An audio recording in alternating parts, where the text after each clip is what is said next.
నమస్కారం. మన ఉకుంపేట న్యూస్ కు స్వాగతం. అధికారులు ఒకే వేదికపై కావడం చూడడం చాలా ఆనందంగా అయితే ఉంది. అదేవిధంగా ఈనాటి మండల పరిషత్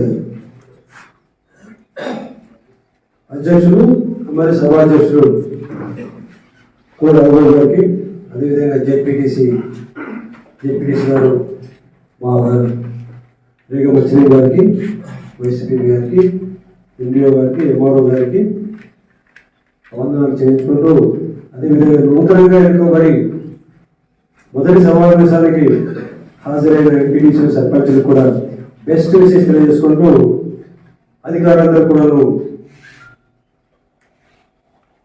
అధికారులందరికీ ప్రెస్ అదర్ డిపార్ట్మెంట్స్ ఎవరు సరే వాళ్ళందరూ కూడా వందనాలు చెల్లించుకుంటూ చక్కటి వాతావరణ సభ నడుపుకున్నారు. ఈ యొక్క వేదిక మీ యొక్క సమస్యల పరిష్కార వేదికగా మీరు భావించి సభ్యులు ఇచ్చిన ప్రశ్నలన్నీ కూడా సభ్యులు తెలియజేసిన వారు అనుమానాలన్నీ కూడా నివృత్తి చేయడానికి ఏర్పాటు చేసిన సభ ఇది. దీన్ని తప్పనిసరిగా సభ్యులందరూ కూడా మంచి మార్గంలో ఇదే సభని యూజ్ చేసుకుని మీకు మీ గ్రామ సమస్యలు, అభివృద్ధి సమస్యల్ని అధికారుల దగ్గర ప్రశ్నించి రాబట్టుకొని మీ గ్రామానికి వెళ్ళి మీరు మీ యొక్క పౌరుల దగ్గర మంచి సభ సమర్పించుకునే విధమైన సభ ఇది. చాలా మంది ఆలోచిస్తున్నారు, మా ఈరోజు సదస్సుల సమావేశం, మా ఎంపీటీసీ ఏం మాట్లాడుతున్నారు, మా సర్పంచ్ గారు ఏం మాట్లాడుతారు చెప్పేసి వాళ్ళు గ్రామాల నుంచి వాళ్ళు ఎదురు చూస్తున్న తరుణం ఇది. సో ఇటువంటిప్పుడు సమన్వయం పాటించి మన యొక్క సమస్యల్ని అధికారుల దృష్టికి పెట్టి, లేదా మన గతంలో కూడా మనం ఏదైనా సమస్యపై వారికి అప్లై చేసి ఉండి కొంత సమాధానం రాకపోతే ఇక్కడ గంటపరంగా మీరు అధికారుల్ని నిలదీసే సభ ఇది. చక్కగా సద్వినియోగం చేసుకోండి. మొదటి సభ అయినా సరే అందరూ కూడా చాలా చక్కగా డిస్కషన్లో పాల్గొనడం, మంచిగా మాట్లాడారు. చాలా సమస్యలు కూడా పరిష్కారం అయ్యేటట్టుగా ఈరోజు మినిట్స్ నోట్ చేసి ఉన్నారు. ఇదే విధంగా సుమారుగా ప్రీతి ముఖ్యమంత్రి జగన్మోహన్ రెడ్డి గారు ముఖ్యమంత్రి 30 నెలలు కావస్తుంది. అందులో 20 నెలలు ఇంచుమించులో కరోనా కొట్టుకుపోయింది. కరోనా మనలో ఒక భూతంలో వచ్చి మన గిరిజన ప్రాంత అభివృద్ధికి నోచుకోకుండా చేసింది ఈ యొక్క కరోనా. అయినా సరే మన ప్రభుత్వంలో, జగన్ గారి ప్రభుత్వంలో మనకు ఎన్నో విధంగా అభివృద్ధి, ఎన్నో విధంగా అభివృద్ధి అంటే మనం పనిచేసింది అధికారులు కానీ మేము కానీ వచ్చేసింది 20 months, sorry 10 months. 20 months corona పోయింది. కరోనా చాలా మంది అధికారులు కూడా చనిపోయారు, చాలా మంది మన ప్రజలు కూడా చనిపోయారు. అటువంటి పరిస్థితులు కూడా అభివృద్ధి చేసుకోలేకపోయాము. అయినా సరే 10 years అభివృద్ధిలో మన మండలంలో చాలా చక్కటి రోడ్లు వేసుకున్నాము. ఫర్ ఎగ్జాంపుల్ ఎప్పుడు నుంచి రోజుకొని Tarigeru road, Kontheli road, Beeram road, Muliyapur road, Kodela road, Chikubandar road, Uppadu Bipadapur road, Durgam road, Peddagamu Pathakota road, డి చింతల వీధి, దిగుపుట్టు, కుక్కుస్తూ తాగిపుట్టు, ఇన్ని రోడ్లు వేసుకోవడం వల్లే దయచేసి మీరు అర్థం చేసుకోండి. అంటే మేము పని చేస్తున్నామా, అధికారులు పని చేస్తున్నారా లేదన్నది దీనికి నిదర్శనము. అదేవిధంగా ప్రపోజల్ నోట్స్ అంటే టుబీ శాంక్షన్ అంటే ఆల్రెడీ శాంక్షన్ అయ్యి ఇంకా మనం టెండర్స్ పాడి రావాల్సిన వాళ్ళు ఉన్నారు. అది జరగకుండా పట్టుకదోళ, ఎగమాలపాడు, కంగంగుండు, కాంగండు, గనిక, గేదెలపాడు, గిల్లాగడ్డ, గుమ్మగుండ్ర, అలాగే శ్రీకాళహస్తి పంచాయతీ బ్రిడ్జి ఒకటి, ఆలపూరి బ్రిడ్జి కూడా శాంక్షన్ అయ్యి నెక్స్ట్ ఇయర్ తప్పకుండా ఇవన్నీ కూడా ప్రారంభమైనది మనము ఒకరికొకరు ప్రారంభోత్సవం చేసుకునే కార్యక్రమం చేస్తున్నాము. ఇదే అదేవిధంగా మనకు అటు పాడేరు నుంచి అది ఎవరు డల్లాపేట నుంచి కూడా స్ట్రైట్ గా మనం చిక్కుమంది రోడ్ కూడా త్వరలోనే మనం వేసుకోబోతున్నాం. అదేవిధంగా ఇక్కడ ఈ రోడ్డు ఇప్పుడు లాస్ట్ టైం డోలి మొత్తంలో అని చెప్పేసి చెప్పారు, కాంగ్రెస్ రోడ్ కూడా శాంక్షన్ అయింది. ఇలా ఈ విధంగా పని చేసుకుంటూ అభివృద్ధి చేసుకుంటూ ప్రజల దగ్గరికి నేరుగా మనం వెళ్తున్నాం. కష్టపడి పనిచేద్దాం, అందరం కలిసి పనిచేద్దాం. ఏదో మనకు రాజకీయ లబ్ధితో కాకుండా మన గిరిజన ప్రాంతం అభివృద్ధి చెందాలి, మన గిరిజనులందరూ బాగుండాలి.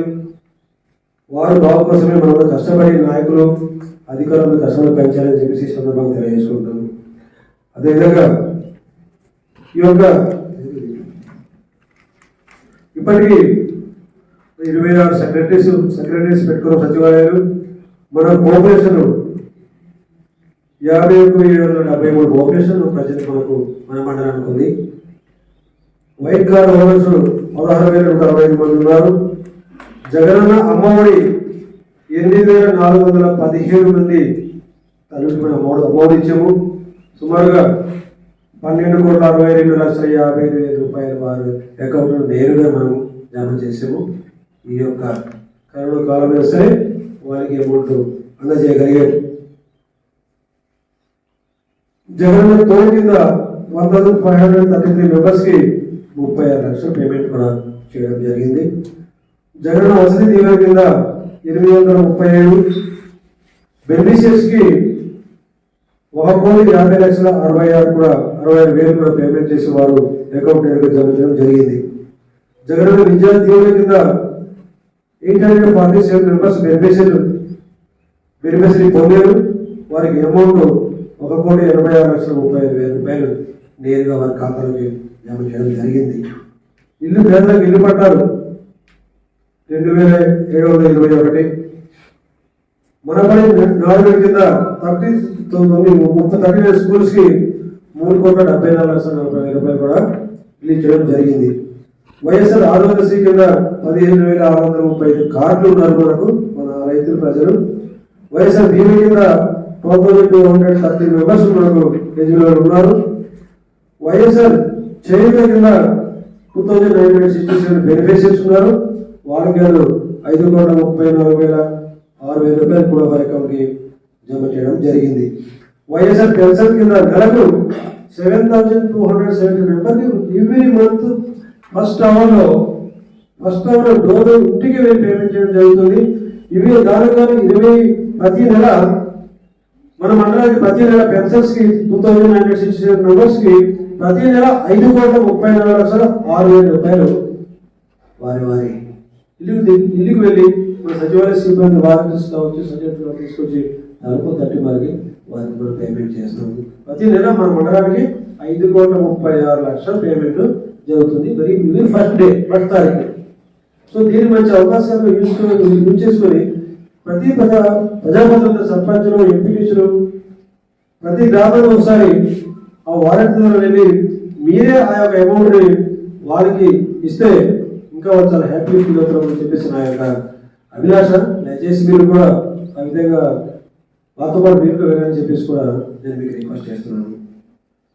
అదేవిధంగా వైఎస్ఆర్ రైతు భరోసా కింద 11,214 రైతులకు గాను 8,41,05,000 రూపాయలు వారి అకౌంట్లో జమ చేయడం జరిగింది.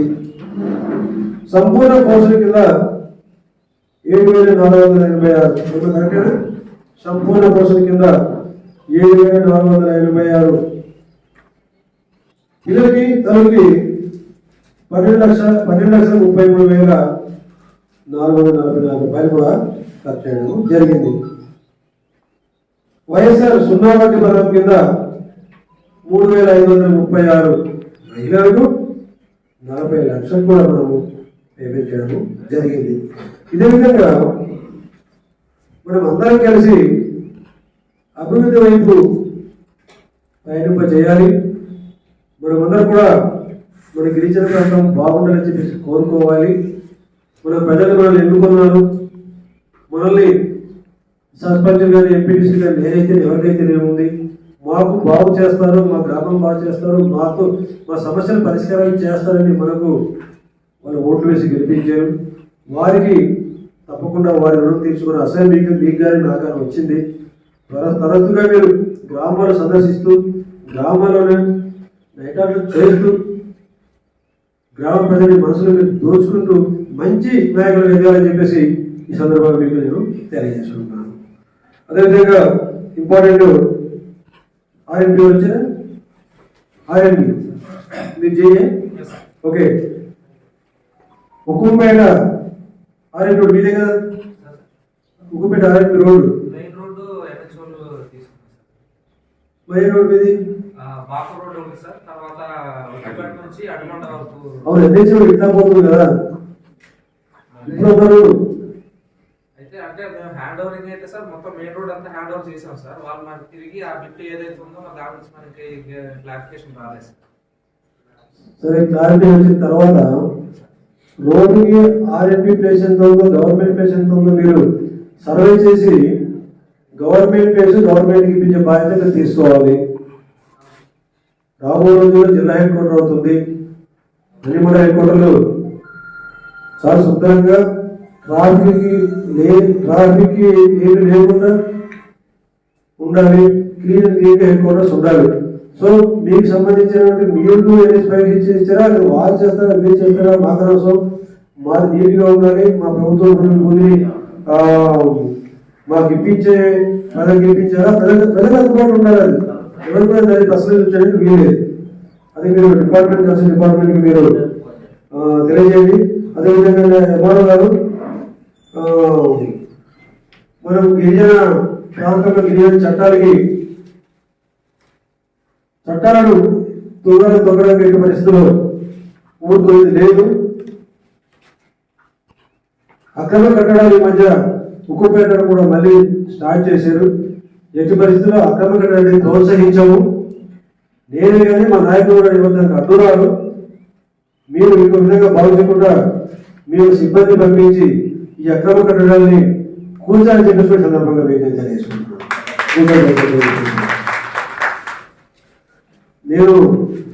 నేను కానీ మా నాయకులు ఎవరు కూడా మీకు 1/7 యాక్ట్ కానీ 5th షెడ్యూల్ 6th షెడ్యూల్ అదేవిధంగా పీసీ చట్టాన్ని కానీ మేము వైలేట్ చేయము. వైలేట్ చేసేది కూడా మేము ఊరుకోము. సభలో తెలియజేసుకుంటాను. ఇది మీరు నోట్ చేసుకున్న రేపటి నుంచి మీరు ఇది చేయాలని చెప్పేసి నేను మీకు తెలియజేసుకుంటాను. అదేవిధంగా ఇసుక ఎవరు మాట్లాడలేదు. ఇసుక సమస్య మన ఇసుకని మీరు సమావేశంలో తీర్మానించుకొని ఇసుక విధానం ఏర్పాటు చేసుకోండి. ఇది ప్రభుత్వం ఇసుక ఫ్రీగా ఇస్తుంది. ఈ ఇసుకని దళాలను తర్వాత వచ్చి ఒక కబ్జాదారులు హుకుమేట్ ఇసుకని అక్రమంగా తరలించిపోతున్నారు వేరే ప్రాంతాలకి. దీనికి అడ్డుపడాల్సిన బాధ్యత రెవెన్యూ, మండల పరిషత్తు, జెడ్పీటీసీ, ఎంపీటీ, సభ్యులు కూడా మీ దగ్గర కూడా ఉంది. ఇది మన ఇసుక హుకుమేట్ ఇసుకని హుకుమేటలో మీరు మీ యొక్క కార్యక్రమానికి యూజ్ చేసుకోండి. ఇక్కడ మన సరిపోదా సరస్సుగా మరి ఇక్కడ సరిపోతే ఇక్కడ ఇతర ప్రాంతాలు తీసుకెళ్ళిపోతుంటే మీరు మైదాన ప్రాంతంగా ఏం కొనుక్కొని వస్తారు? మన పేద రైతులు తెచ్చుకోలేదు. సో ఇసుక విధానం ఏర్పాటు చేసి మీరందరూ సభ్యులు కూర్చొని తీర్మానం చేసి ఏ విధంగా ఇసుక డిస్ట్రిబ్యూట్ చేయడానికి కావాలని మీరే నిర్ణయించుకోండి. ఇసుక అనేది ఫ్రీ. ఇసుక గవర్నమెంట్ డబ్బులు తీసుకోవట్లేదు. కానీ ఇక్కడ నుంచి ఒక లాయర్లు పార్లమెంట్ 5,000 తీసుకుంటారు. 5,000, 6,000 తీసుకుంటారు. మినిమం 6,000 తీసుకుంటున్నారు. అది ఎంత దారుణంగా అర్థం చేసుకోండి. ఎక్స్పెండిచర్కి అన్ని కలిపి అయితే మ్యాక్సిమం 3,000 రూపాయలు అవుతుంది ఇసుక అన్లోడ్ చేయడానికి, లోడ్ చేయడానికి. లేబర్ సెంటర్లో మ్యాక్సిమం 3,000 రూపాయలు అవుతుంది. కానీ వాడు 6,000 రూపాయలు తీసుకెళ్తున్నాడు. కాబట్టి ఇసుక అయితే రేపటి నుంచి మండలం నుంచి వేరే ప్రాంతాలకు తాగడానికి వీలు లేదు. నేను జేసీ గారితో మాట్లాడతాను. కలెక్టర్తో మాట్లాడిన తర్వాత మనకి ఇసుక రిచ్చు లేవు. ఇదంతా అనాఫీషియలే. ఇసుక అఫీషియల్ ఏం కాదు. అందులో మన ఇసుకని ఇది 5th గ్రేడ్ ఇసుక అంటే మనకు కట్టుకోవడానికి వీలేదు. మన కట్టడానికి పర్మిషన్ లేదు. ఎందుకంటే గతంలో ఇదే విధంగా ఈ ఇసుకని వాడడం వల్ల మనకు డెలిగేషన్స్, ఓడి పడిపోవడం ఇలాంటి అవుతుంది. మన ఇసుక వల్ల తృప్తిగా ఇసుక ఎందుకు పనికిరాదు అర్థం అనమాట. గతం చేసాం కాబట్టి మనం 10 years కట్టిన వెంటనే బిల్డింగ్ పాడైపోతుంది. జేసీ గారు చెప్పారు కదా, డంపింగ్ యార్డ్ కి మేము ప్లాన్ చేసి 2 acres కేటాయించి ఆల్రెడీ సబ్మిట్ చేస్తాం. గతంలో నేను లాస్ట్ ఇయర్ నుంచి కూడా నేను ఇసుక రిజెక్ట్ కావాలి, మైదాన ప్రాంతం ఇసుక కావాలని చేసి పోరాడుతున్నాను. దానిలో భాగంగానే ఉక్కుపేట ప్రాజెక్ట్ కలిపి ఉక్కుపేట హెడ్ క్వార్టర్ ఇసుక రీచ్ అని చెప్పాము. అది ఇసుక ఏర్పాటు చేస్తున్నారు. అది మైదాన ప్రాంతంలో ఇసుక వస్తుంది. అది కాకుండా లోకల్ ఇసుక నేను వాడుతున్నాను. లోకల్ ఇసుక అనేది మన మండలము మన కాన్షియస్ పరిధిలో యూజ్ చేసుకోవాలి. అది కూడా పర్మిషన్ మీ అందరూ తీర్మానం చేసి ఆ తీర్మానం ప్రకారం వెళ్ళాలి.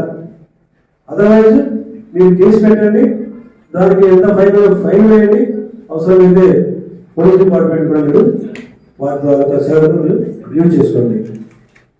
ఇక ఇందాక చెప్పారు ముఖ్యంగా ఇందాక హౌసింగ్ చేయి మనము ఓటీఎస్ విధానము మనం పైసలు కట్టాల్సిన అవసరం లేదు. ఓటీఎస్ విధానం రద్దు. మనకు గతంలో ఆగిపోయిన ఎప్పుడో ఎన్టీఆర్ గృహం కావచ్చు, ఇందిరమ్మ గృహం కావచ్చు, వైఎస్ఆర్ గృహం కావచ్చు, వీటన్ని కూడా మళ్ళీ రెన్యువల్ చేసి ఫ్రీగా కట్టించే బాధ్యత మనం తీసుకుంటాము. ఓటీఎస్కి ఎవరు కూడా బెంగపడవద్దు. ఎవరు గతంలో చెప్పే ఓటీఎస్ మనకు విజయపత్రంలో 10 కల్లా చెప్పేసి ఉండింది. కానీ మేమందరూ జగన్ గారు రిక్వెస్ట్ చేస్తూ, సార్ మా విజయపత్రం చాలా పేదవాళ్ళు, మేము డబ్బులు కట్టలేము, మా పరిస్థితి ఇలా ఉందంటే వారు దీన్ని పరిశీలించి కేంద్రం చేసేది. సో ఓటీఎస్ నుంచి ఇంకా మీరు ఓటీఎస్ ఇంకా డబ్బులు కట్టాలన్న మాట మర్చిపోండి ఇంకా అదే అనమాట. ఓకే, అదేవిధంగా ఇప్పటిదాకా మన మండలంలో చాలా కష్టపడి పనిచేసిన వాళ్ళ డిపార్ట్మెంట్ వాళ్ళు 11 మండలాలు కూడా కన్నా మన మండలం చాలా ఎక్కువ పట్టాలు ఇచ్చారు. ఎక్కువగా ఇచ్చింది మన జిల్లాలోని ఫస్ట్ ప్లేస్ ఉక్కుపేటది. 3073 60 పట్టాలు ఇచ్చారు. 343 ఎల్పీసీలు ఇచ్చారు. ఎల్పీసీ కూడా ఇచ్చారు. అదేవిధంగా కేస్ సర్టిఫికేట్ ఇప్పటిదాకా 38,000 కేస్ సర్టిఫికేట్ ఇచ్చారు మా స్థానిక ఎంఓఆర్ ఆఫీస్ వాళ్ళు. సో మనం అందరం కూడా ప్రజలకి జవాబుదారు మనం వహించాలి. వారి కోసమే మనము ఈరోజు మనము ఈ స్థితిలో ఉన్నామంటే దానికి కారణం ప్రజలే. సో ప్రజలకు ఎప్పుడు నాయకులు మనము, అధికారులు అందరం కలిసి పనిచేసి మనం ముందుకు వెళ్ళాలి. అందరితో సత్యంగా తెలుసుకొని మనం పనులను చేసుకోవాలి. రాబోయే రోజుల్లో మన టర్మ్ అయిపోయిన తర్వాత మీరు ఏం చేసినా అదే ప్రశ్నించుకోవాలి. నా టర్మ్ ఏం చేసినా ప్రశ్నించుకోవాలి, మీ టర్మ్ ఏం చేసినా ప్రశ్నించుకొని మన ప్రాంత అభివృద్ధికి, మన గ్రామాల అభివృద్ధికి విశేష కృషి చేయాలని చెప్పేసి మీకు అందరికీ ఈ సందర్భంగా మీకు అందరూ రిక్వెస్ట్ చేసుకుంటూ, సమయభావం చాలా ఎక్కువైంది. ఇప్పటికే నన్ను కూడా పత్రికావారుగా పిలిచి నాకు అవకాశం కల్పించిన ఎంపీటీసీ గారికి, ఎంపీ గారికి, జెడ్పీటీసీ గారికి, ఎంపీటీసీ సర్పంచులకు కూడా మన కుమారు మందరం చేసుకుంటూ సెలవు తీసుకుంటున్నాం. జై హింద్.